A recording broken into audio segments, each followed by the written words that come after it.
Wayne comes up behind him and he says, then just shoot him. He may not shoot him in the back and get rid of him because you got 4 other guys in. I don't shoot anyone in the back. Wayne turned blue. Clint Eastwood, the embodiment of the rugged, no-nonsense archetype, has spent decades dominating Hollywood with his charisma, talent, and versatility.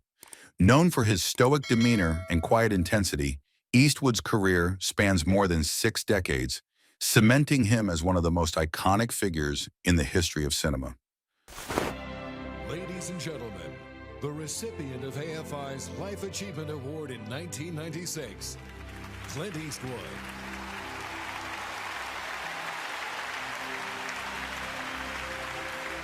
But beneath the tough exterior lies a man with real emotions, a man who's navigated professional rivalries and personal clashes in his rise to stardom.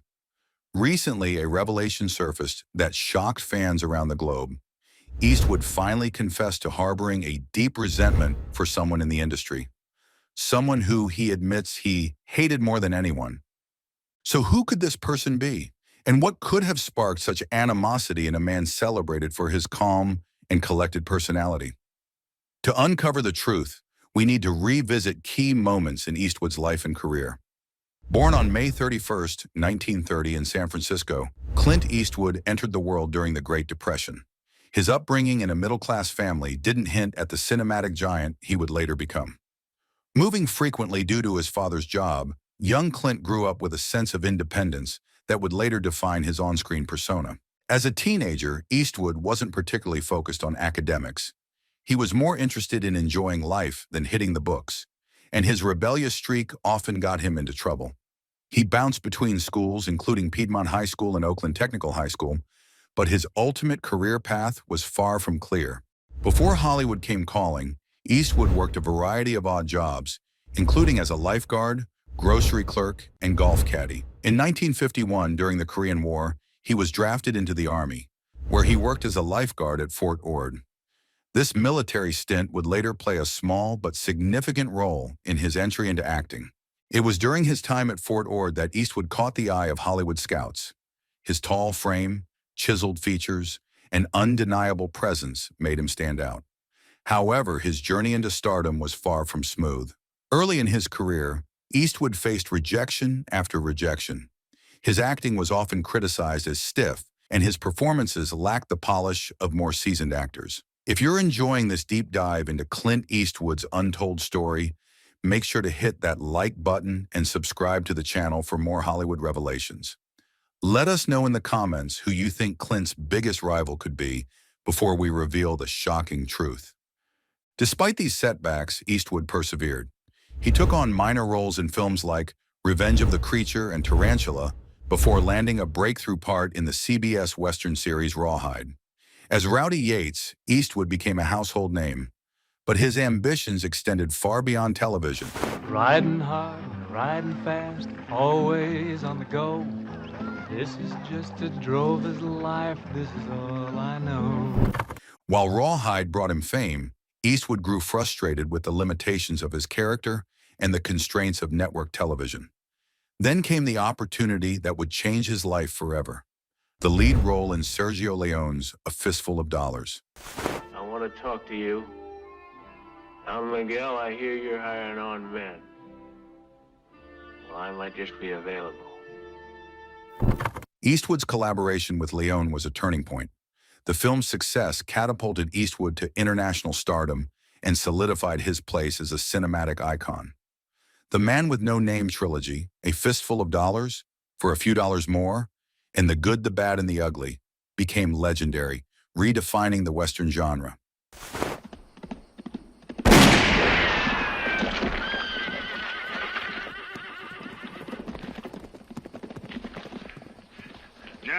No pistol, amigo. It won't do you any good. There are 3 of us.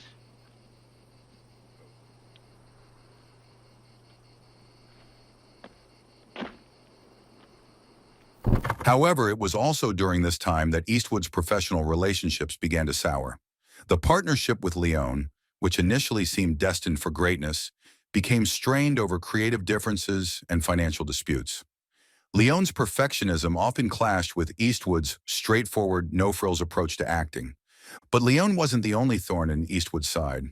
Throughout his career, Eastwood encountered individuals whose egos and methods clashed with his own. However, none of these rivalries compared to the one that would eventually provoke his most visceral confession. To understand the depth of Eastwood's animosity, we have to fast forward to the late 1960s and early 1970s, a period when Eastwood was transitioning from actor to filmmaker. During this time, he worked with a host of directors, actors, and producers, some of whom left a lasting impression, for better or worse. In 1969, Eastwood starred in the musical Paint Your Wagon alongside Lee Marvin.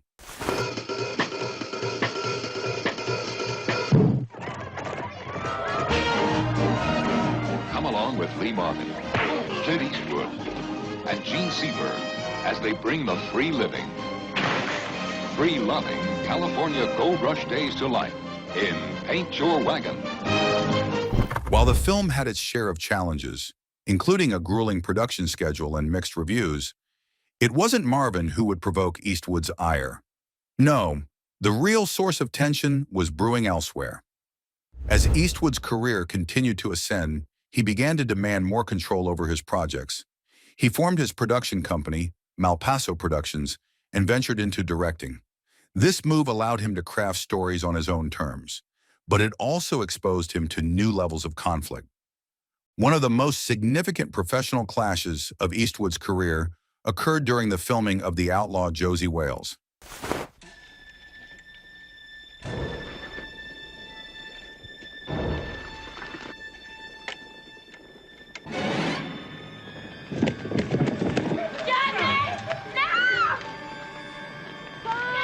Initially, the film was set to be directed by Philip Kaufman, but creative disagreements between Kaufman and Eastwood reached a breaking point. Eastwood, who was also starring in the film, felt that Kaufman's approach was overly controlling and at odds with his vision for the project. The tension culminated in Eastwood leveraging his influence to have Kaufman removed from the project. Taking over as director himself, Eastwood completed the film and delivered a critically acclaimed Western. However, the fallout from this incident was significant. The Directors Guild of America implemented a new rule, informally dubbed the Clint Eastwood Rule, which prohibited an actor or producer from firing a director and assuming their role during production. While the clash with Kaufman was contentious, it still doesn't compare to the animosity Eastwood felt for another individual in his life. That distinction belongs to a man whose impact on Eastwood was both personal and professional. In a rare and candid interview, Eastwood finally revealed the identity of the person he hated more than anyone, French author and diplomat Romain Gary. Gary, the husband of actress Joan Seberg, became a central figure in a tumultuous chapter of Eastwood's life. During the filming of Paint Your Wagon, Eastwood and Seberg developed a close bond that extended beyond their on-screen roles. Their chemistry was undeniable, and rumors of an affair began to circulate. Ben, I don't want you to go. I love you. What are you talking about, Elizabeth? You're my husband. I don't want you to go away. What was that? Don't let him go, partner. You said she was in love with me. Didn't you just say that you loved him? Yes, I did. And I do. But you just said you were in love with Ben. Yes, I did, and I am. Ben, do you, These rumors reached Gary, who was known for his fiery temper and protective nature. Gary confronted Eastwood on set, escalating tensions to a near breaking point. Their animosity was palpable, and the conflict overshadowed much of the production. Eastwood later admitted that his disdain for Gary wasn't solely due to the personal drama. He found Gary's behavior manipulative and antagonistic, describing him as someone who thrived on confrontation. In his confession, Eastwood reflected on the lessons he learned from this experience. "I've worked with difficult people before," he said, "but Gary was on another level. He pushed every button I had, and I'll admit, I hated him more than anyone." This revelation offers a glimpse into a side of Eastwood rarely seen by the public. Despite his calm exterior, Eastwood is human, with emotions and vulnerabilities like anyone else. His admission serves as a reminder that even the most composed individuals have their breaking points. By the time Eastwood made this confession, he had already built an extraordinary legacy. As an actor, director, and producer, he's given the world unforgettable films like Unforgiven, Million Dollar Baby, and Gran Torino.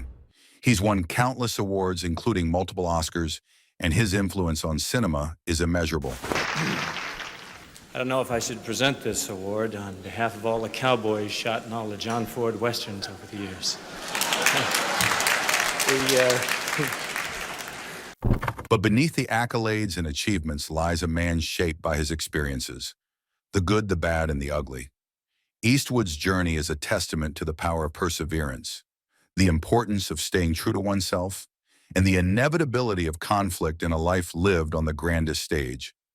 As fans, we admire Eastwood for his iconic roles and masterful storytelling. But perhaps what makes him truly remarkable is his honesty. By sharing his struggles, rivalries, and even his moments of hatred, Eastwood reminds us that even legends are human. So what do you think of Clint Eastwood's confession? Do you think his feelings toward Romaine Gary were justified? Or do you believe the drama was simply a product of high-stakes Hollywood? Let us know your thoughts in the comments below. And don't forget to like this video, subscribe to our channel, and hit the notification bell for more fascinating stories from the world of entertainment. Until next time, stay curious.